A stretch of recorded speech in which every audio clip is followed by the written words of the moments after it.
students, today we are going to concentrate on riveted joints. In the lap joint, double riveted lap joint, we are going to study today how to draw the cross-sectional top view and front view of the double riveted lap joint.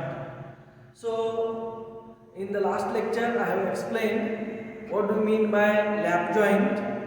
So here one more thing is added, that is double riveted lap joint. In the last lecture we have learned single riveted lap joint. Now we are going to study double riveted lap joint. So with the demonstration I am going to explain about lap joint and what do you mean by single riveted lap joint and double riveted lap joint. So this is one plate, this is one more plate. So plate 1, plate 2.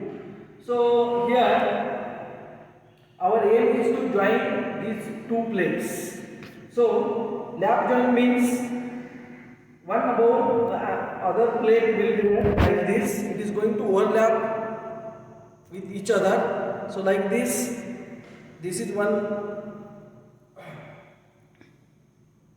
plate and this is one more plate. So two plates will be like this. So this forms the lap joint, means the one plate is overlapping with the other plate. So it forms the overlapping, means lap joint. So in single riveted lap joint, only one row will be there. So here the holes will be, through holes will be provided, and we are going to insert the rivets through these holes up to this surface.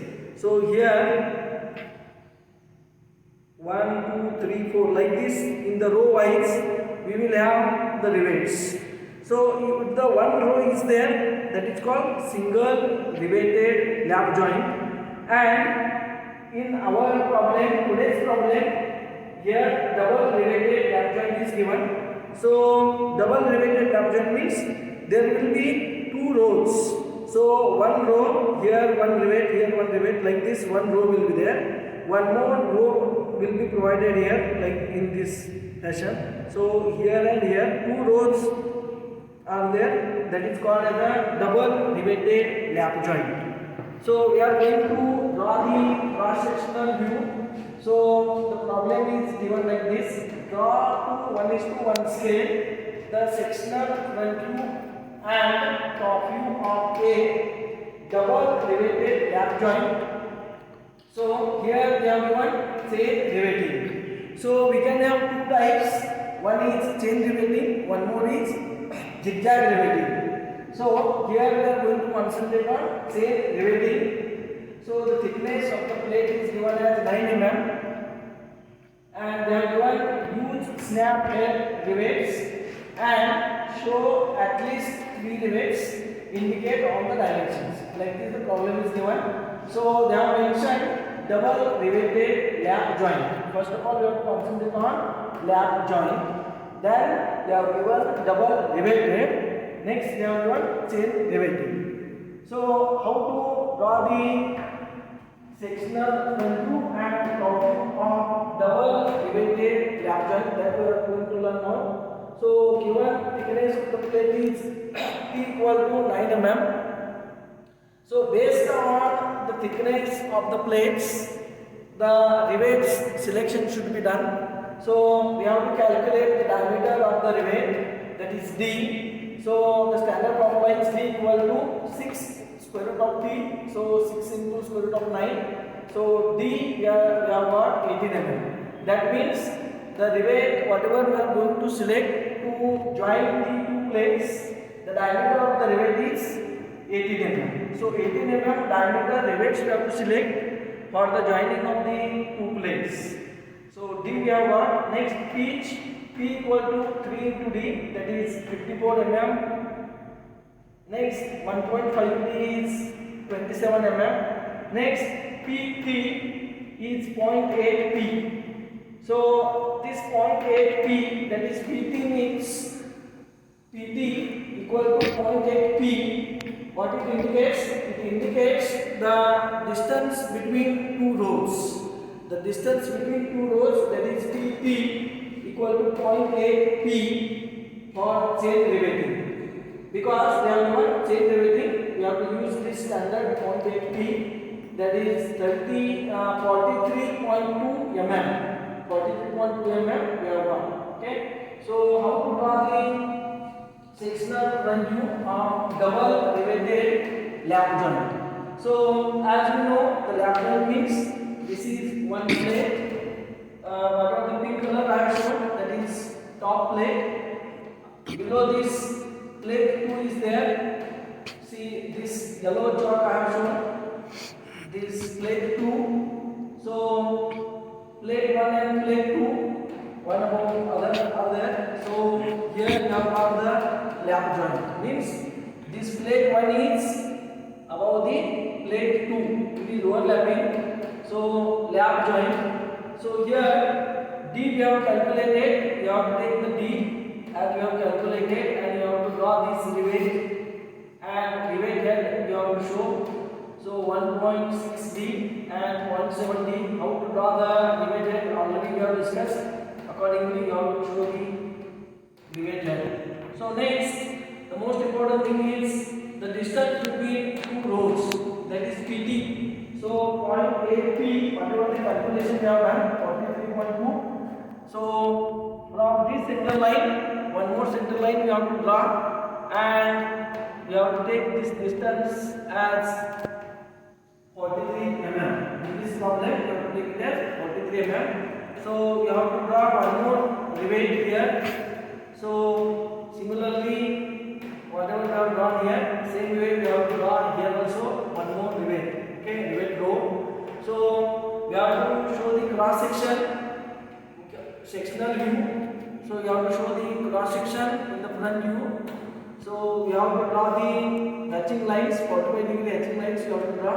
Similarly for the plate 2, you have to draw the hatching lines in the opposite direction, so that it is going to distinguish plate 1 and plate 2 and the cross section. So next, you have to draw the top view. To draw the top view, so first we can concentrate on the top plate. So top plate, this point and this point we can project. Then this already cut portion is there. This you can project, and you can complete the plate 1. So top plate you can draw first. Then you can draw the bottom plate also. Similarly, you can draw this, and you can. So bottom, this one plate 2 is bottom plate. That is why you are going to get here dotted line. And for the above plate, you are going to get the continuous line, because you are going to see the above plate in the top view, but in the top view you cannot able to see the plate 2. Okay, that is why you have to draw the dotted line. Then you have to project this D diameter, this line you have to project, this line you have to project, or you can take D by 2 as a radius, and you can draw the outer, this inner circle, dotted circle you are going to get inner circle. Similarly here also you are going to get the dotted circle. Next, for the outer circle, 1.6 D, you have to take 1.6 D by 2, that is 0.8 D you have to take, and that radius you can take, and you can draw the outer circle. So outer circle you are going to get continuous one, and inside the circle you are going to get dotted one. So similar way we can draw this circle also. So how to draw this circle? So you can draw the horizontal line taking P as a distance. So pitch you have to take VB, that is 54 mm. So this center line, you have to take P as a 54 mm. You have to take from this point to this point, and you can draw one horizontal line. And similar of this, you can draw one more. You can show the rivet in the top view. Here also you can show the rivet in the top view. So I have shown here only 1 and 2 rivets. Since the distance here the space is less, but in the actual diagram at least they have in the problem they have mentioned at least you have to show 3 rivets you have to show they have given. So at least 3 rivets they have mentioned. So 1, 2, 1. Again you have to take from this point. Again you have to take P as a distance and one more rivet you can show. So 1, 2 like this. One more rivet row you can show. So this is one row and this is one row. So that is why it is termed as double riveted lap joint. Double riveted lap joint meaning is we are having this is one row and this is one row. So to join one plate above the another plate, we are using the lap joint and we are using 2 rows of the rivets. 2 rows of the rivet. That is why it is termed as double riveted lap joint. Thank you.